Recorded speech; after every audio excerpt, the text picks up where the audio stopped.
Hello everyone, testing out a item I just won on an online auction.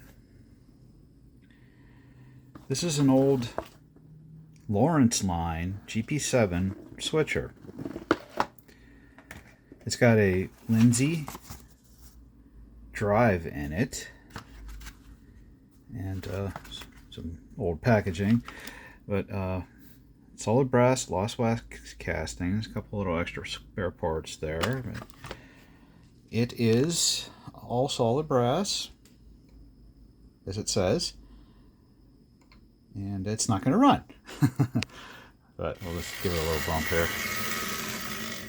I don't know how long it's been sitting in this box. It's pretty stiff. I thought it would be an interesting item to get along with the other items, and I was really impressed when I saw the underneath there. Here's the Lindsay Drive motor there. It's got a hefty drive shaft running to the rear truck that powers both wheels on that.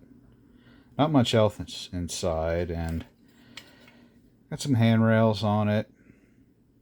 No number boards or anything, but I don't really have a brass diesel in my collection, so I thought it would be kind of cool.